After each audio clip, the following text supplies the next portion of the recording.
Estimadas maestras y maestros, no saben cuánto gusto me da poder compartir con ustedes esta información en este consejo técnico ordinario que tenemos que realizar. Uno de los retos que tenemos en este momento es acercarnos al plan de estudios 2022 que está aprobado y ver cómo vamos a poderlo llevar adelante. En primer lugar, quisiera decir cuáles son las razones por las que tenemos que cambiar la escuela. La escuela que conocemos es heredera del proyecto pedagógico que se formó en el siglo XIX.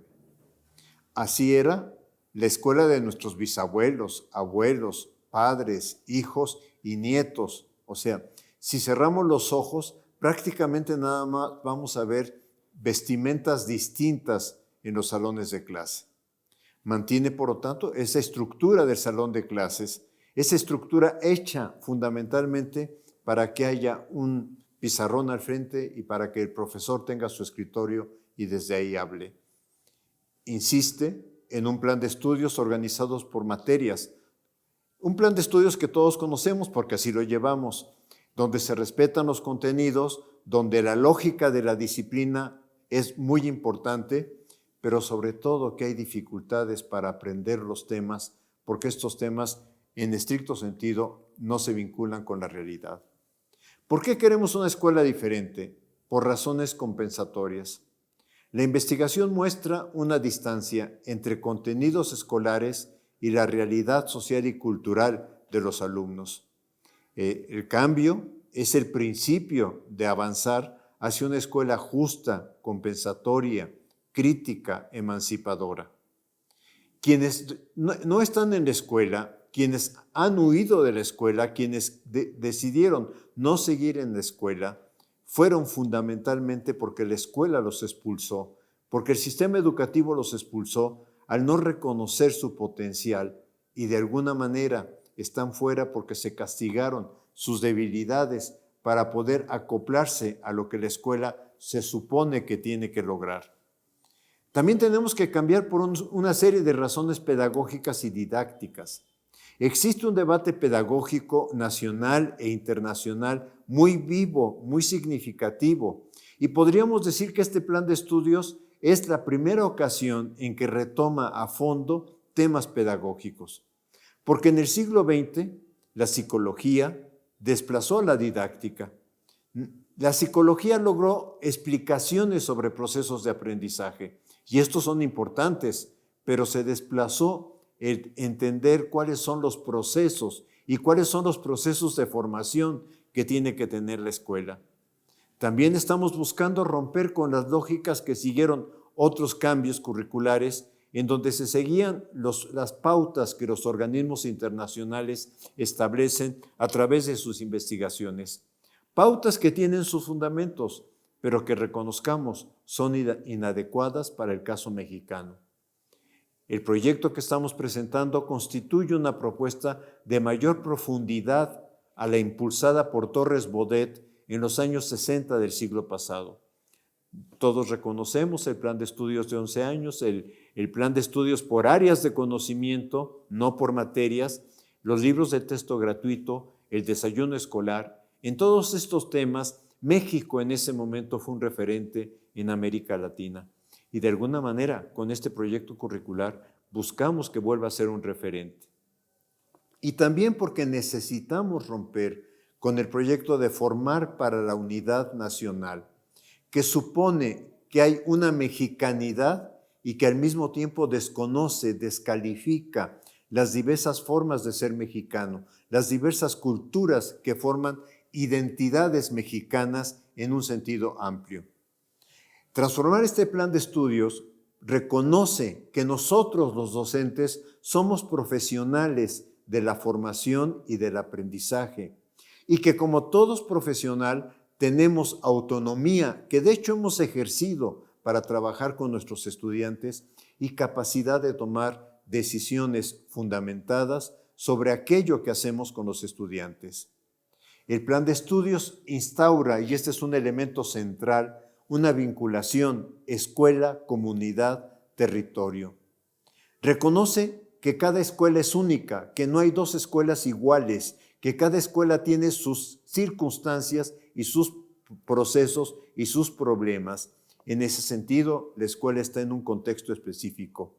Que la escuela requiere vincularse de otra manera con la comunidad para impulsar sus valores, para analizarlos críticamente en algún momento en que estos valores de la comunidad se contradigan lo que nosotros estamos buscando de una buena democracia, de un buen ciudadano. La escuela abierta a lo que es más allá de sus bardas, porque si bien las bardas fueron creadas para proteger a los niños, hoy también las bardas están hechas para cerrar que la realidad entre y también invada el trabajo de la escuela. Y estamos considerando que el Consejo Técnico es el responsable de la primera etapa del codiseño curricular. El plan de estudios está conformado, y ustedes seguramente ya lo han estudiado, en 4 campos formativos que están construidos desde la pluralidad de saberes y conocimientos de las distintas disciplinas. No los voy a leer porque ustedes los tienen ahí enfrente, y al mismo tiempo está armado con 7 ejes articuladores. Estos 7 ejes son rasgos humanos de formación ciudadana democrática. Lo único que pudiera yo expresar, que quizá en esta lámina no logro presentar en forma adecuada, es que si bien en los campos formativos hay que trabajar saberes que proceden de distintas disciplinas, no todos los ejes, inclusión, pensamiento crítico, interculturalidad crítica, igualdad de género, etcétera, no todos esos ejes hay que expresarlos en cada etapa, en cada proyecto que desarrollemos a partir del análisis del campo formativo. Necesitamos también transformar nuestro concepto de alumno y de alumna. Esto es, ayudar a que se rompa el rol que históricamente el niño, la niña, el adolescente asume en la escuela. ¿Cuál es ese rol? Todos lo conocemos. Escuchar la clase y tomar apuntes. Escuchar al profesor y estudiar solamente aquello que él considera que va a formar parte del examen o de la calificación. Hacer ejercicios, llenar planas, trabajar el libro de texto según lo determine el docente. ¿Qué es lo que nos ha faltado? ¿Cuál ha sido el gran error de nuestra escuela? No ayudar al alumno a que se pregunte qué quiere aprender.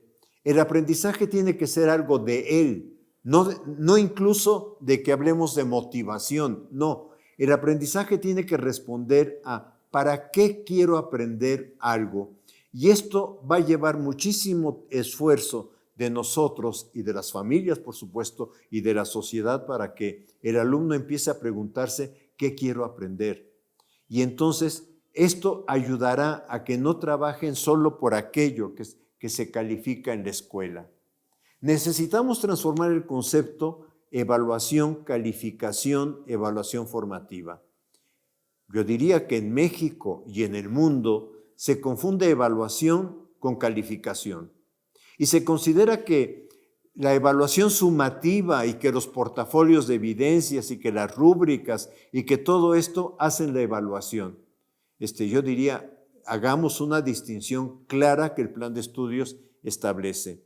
La calificación clasifica, no ayuda a mejorar. Los números o las mediciones que se hacen en las pruebas estandarizadas no logran reflejar lo complejo de un proceso como es el aprendizaje. ¿Qué es la calificación? El resultado de presentar determinadas evidencias necesarias. Pueden ser tareas, ejercicios, reporte de proyecto o en secundaria el reporte de un laboratorio, exámenes periódicos murales, representaciones en la comunidad o cualquier otra actividad que podamos considerar que refleja el aprendizaje. La calificación es una necesidad del sistema educativo. No surgió, y esto me parece muy importante insistirlo, surgió en el siglo XIX, cuando se establecieron los sistemas nacionales de educación, pero no surgió ni desde la pedagogía ni desde la didáctica. Este es un tema que tenemos que trabajar con cierto cuidado. Tenemos que buscar cómo logramos establecer una evaluación formativa. Yo aquí sigo mucho la didáctica francesa y en ella se plantea que la finalidad de la evaluación formativa es retroalimentar. Pero una cosa muy importante, que el punto de partida es que el sujeto logre autorreflexionar sobre lo que está haciendo, autoanalizarse. El riesgo de la evaluación formativa es rigidizarla, porque al rigidizarla, al ponerle formatos, lo que vamos a hacer es impedir que fluya. Por eso el autor que estoy siguiendo, Scallon, propone impulsar mecanismos informales. Y esto va a ser un reto para ustedes, porque son ustedes los que tienen que construir con sus alumnos esos mecanismos informales. Por eso buscamos evitar una sobrecarga de acciones para realizarla. Evitar sanciones a partir de lo que el estudiante diga como evaluación formativa. Y por eso la evaluación formativa, como criterio que plantea este autor, necesita asumir una dimensión personal. Necesitamos un tema que va a ser complicadísimo, pero que tenemos que empezar a trabajar en él, que es cómo avanzar en colaborar en que los padres de familia, los tutores y la sociedad empiecen a considerar de otra manera lo que tiene que hacer la escuela. La relación escuela-comunidad-territorio involucra a los padres de familia. Los padres de familia y tutores ingresaron a la escuela en la pandemia. Ahora cuidemos que no se retiren de la escuela, que sigan apoyando. Y esto implica que nos pueden colaborar para ir identificando aquellos problemas que se encuentran en el entorno de la escuela, sea el mercado, sea el tránsito a la escuela, sea la siembra o en los medios. Esto es lo que puedan los padres de familia decir de lo que se publica, de lo que se dice sobre un determinado tema. Podría ser sobre la guerra Rusia-Ucrania, podría ser sobre la contaminación en determinadas ciudades, sobre los problemas del agua, etc. Y en algún caso, si los padres de familia cuentan con datos, lo que pueden encontrar en WhatsApp que pueda ayudar a la escuela. En este sentido, estamos trabajando en pensar una noción diferente de aprendizaje en la escuela y una noción diferente de libro de texto. El libro de texto como algo que ayude, pero encontrar también que la realidad puede ser un libro. Involucrarse también, necesitamos que la familia se involucre, que se continúe apoyando a sus hijos, fundamentalmente ayudándoles a formular preguntas. ¿Por qué? Y no a conformarse con la primera respuesta que encuentran, sea en un libro o sea cuando googlean información. Cambiar su percepción de lo que esperan de la escuela, que la escuela pueda realizar. Y fundamentalmente aceptar otro medio de comunicación sobre sus hijos, de lo que sus hijos hacen en la escuela, que no sea la tradicional boleta de calificaciones. En este sentido, el cambio que buscamos se orienta a restaurar un circuito escuela, comunidad, territorio como punto de partida y punto de llegada de los saberes. Buscar que el estudiante aprenda a entender la realidad, no para repetir las frases que vienen en los libros, sino para decir, lo que yo veo en la realidad puedo afirmar tal cuestión. Tema que si vemos los niños desde preescolar, de primaria, pueden a través de sus dibujos demostrar, pero que poco a poco los vamos obligando, orillando a que nos repitan lo que dicen los autores. En este sentido, buscamos analizar críticamente la realidad, lo que Freire plantea, leer el mundo, buscar una síntesis incluso entre el saber del sentido común y el saber sistemático. No es que neguemos el sentido común, pero puede ser el punto de partida, bien sea para fortalecer o para argumentar este es lo que se afirma a través del sentido común, o bien sea para contradecirlo y encontrar que hay otras explicaciones mucho más abarcativas, mucho más explicativas que la que el sujeto tiene en ese momento. Leer el mundo críticamente en sus diversos planos, ciencias naturales, imbrincadas con las ciencias, con el apoyo del lenguaje y del pensamiento matemático. Esto nos ha llevado a reconstruir el currículo, buscando una graduación entre saberes y problemas, y pensando que cada docente, cada colectivo docente tiene que repensar la forma como ha aprendido a trabajar con los estudiantes y tiene que repensar nuestra propia historia docente. Esto significa también buscar una transformación en la estructura del salón de clases. Tenemos que encontrar una forma de que los estudiantes no estén en serie, no estén uno detrás de otro. No, donde el auditorio, la clase se convierte en un auditorio y solo vemos la nuca del compañero. El plan de estudios, sabemos que no hay recursos económicos para cambiar las aulas, pero reconozco que hay mucha creatividad en los docentes para reorganizar lo que se hace en el salón de clases de otra manera. La estructura del plan de estudios que presentamos apunta a lo que se llama un currículo deliberativo. ¿Por qué deliberativo? Lo trato de presentar en la parte inferior que está más en café con curvas rojas, porque la SEP da una orientación que es el plan de estudios, pero esta orientación que no puede definir lo que pasa en cada escuela, las condiciones de cada escuela, que no puede definir qué puede hacer cada uno del más de 1 millón de maestros que tiene este país, tiene que pasar a ser leído, a ser interpretado por el colectivo docente en el Consejo Técnico Escolar. Y que en este proceso de interpretación, de reconocimiento de cuáles son los problemas del contexto escolar, cuáles son las situaciones de los alumnos, el colectivo docente vaya armando los proyectos de trabajo que tenga que realizar entre un consejo técnico y otro. A esto le estamos llamando currículo deliberativo, codiseño curricular. De esta manera, el codiseño se inicia en esta reflexión que hace el consejo técnico, que le permite planear por proyectos cada etapa, elegir los problemas eje que considere para ir avanzando hacia el programa analítico, cuya primera etapa se hace en el consejo técnico.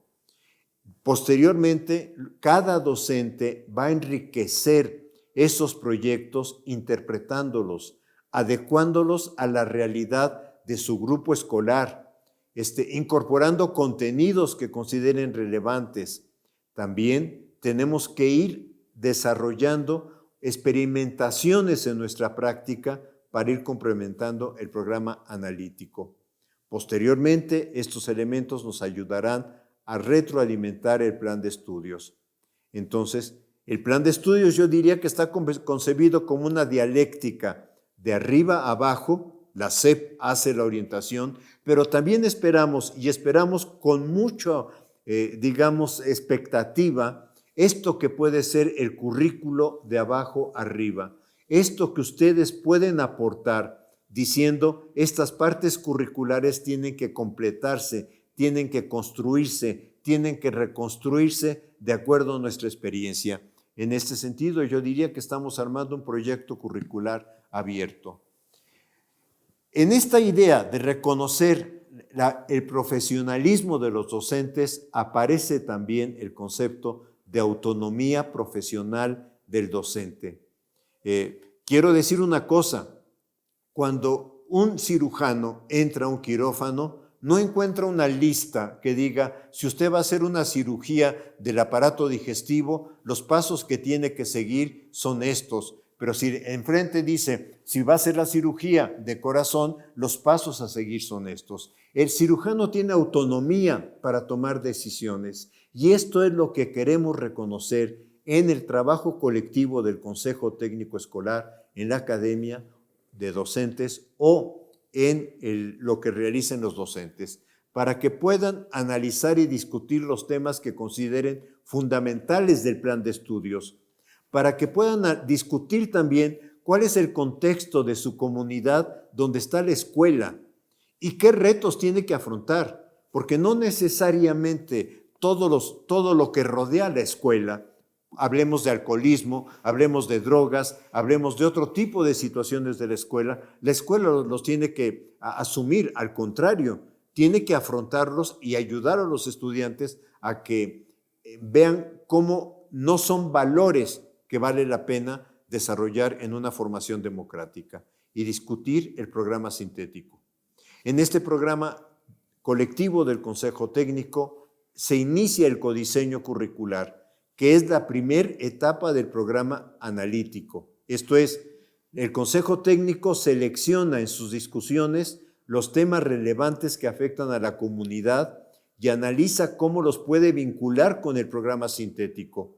Y de ahí elige o sugiere algunos proyectos viables a realizar entre un consejo técnico y el siguiente. En su caso también puede reordenar los contenidos e incluso estamos pensando que puede integrar otros contenidos que emerjan del contexto donde está la escuela al programa sintético. Muy claramente lo entendemos con las comunidades que tienen una lengua originaria, pero no solamente se circunscribe a estas situaciones. El Consejo Técnico posteriormente, en un siguiente consejo, tendrá que analizar, valorar lo que se pudo realizar, los problemas y dificultades del trabajo que enfrentaron y de alguna manera proyectar el trabajo para el siguiente Consejo Técnico. Ya con estos elementos, el docente requiere completar el codiseño curricular en función de las condiciones de su grupo escolar. En este sentido, pensamos, al docente le corresponde hacer la planeación de su secuencia didáctica e integrar en esta secuencia algunas ideas para la evaluación formativa y lo que estoy denominando aquí los entregables para la calificación. Este es un intento de diagramar lo que estamos pensando en este momento para la tercera fase, que como ustedes saben es primero y segundo de primaria. Es, por una parte, en la parte inferior de este arbolito se encuentran algunos problemas, no los problemas, en esto quiero enfatizar, algunos problemas que nosotros estamos pensando como ejemplificación de lo que puede tomar como base el trabajo que van a hacer ustedes en el Consejo Técnico, que puede ser de la familia, de salud y alimentación, de violencia o paz, el cambio climático, el agua, la violencia, los derechos, pero insisto, son ejemplos, no son los problemas, y en esto sí quisiera ser enfático. Y tenemos tres grandes ámbitos disciplinares en los que hay que avanzar, que son los lenguajes, y en este caso es lectoescritura, donde tenemos que iniciar, que puede ser en lengua originaria o en lengua de señas o en lengua o en el español, obviamente. Un acercamiento a la cultura, por eso se coloca aquí familia, pero en realidad la cultura primera que tiene el alumno es aquella que lo rodea, es lo que está en torno de su escuela. Hay algún autor que dice, es que a veces buscamos hacer visitas a 5 kilómetros, a 10 kilómetros, a 20 kilómetros de la escuela y ni siquiera se conoce qué es lo que está rodeando la escuela. Y son las formas de ropa, las formas de vestimenta, las artesanías, etc.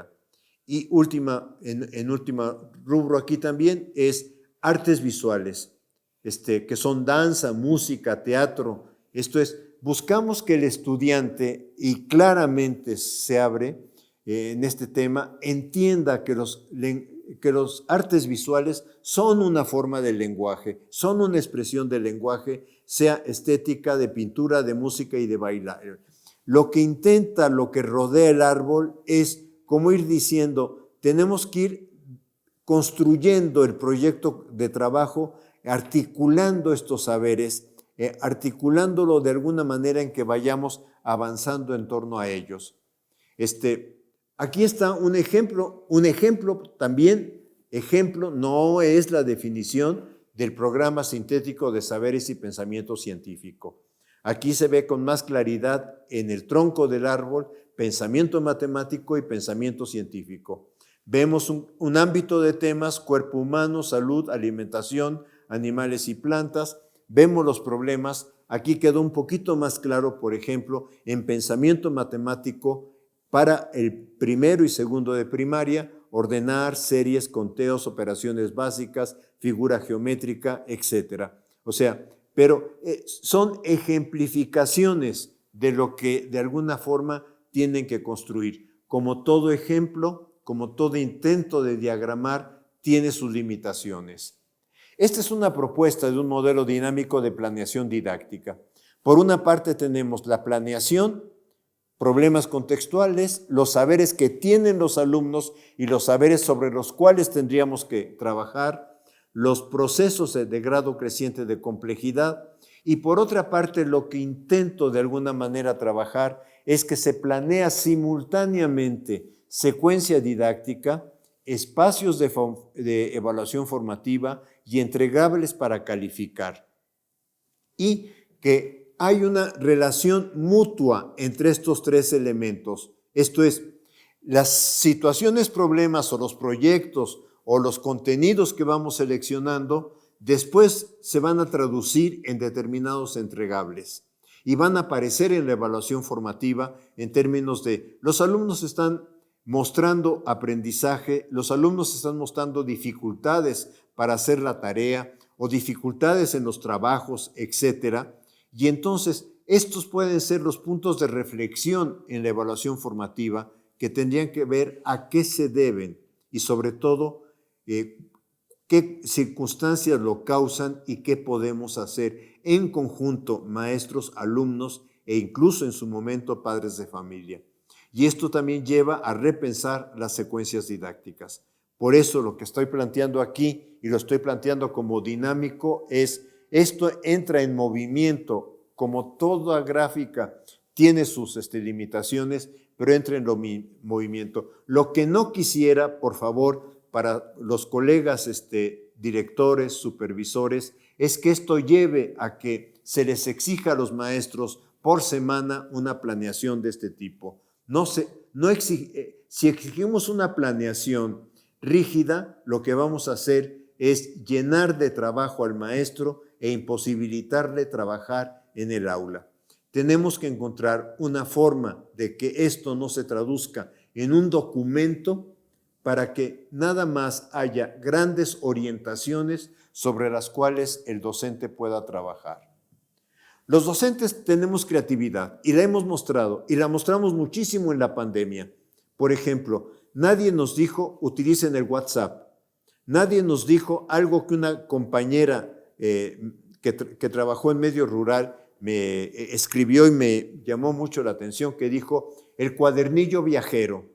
Esto es, el cuadernillo que en algún momento llegaba al niño a través de determinados medios que el maestro había hecho a través de fotocopias, etcétera, y que después encontraba el mecanismo para que los padres de familia lo regresaran a la escuela. Nosotros mostramos mucha creatividad en la pandemia y hemos mostrado siempre creatividad.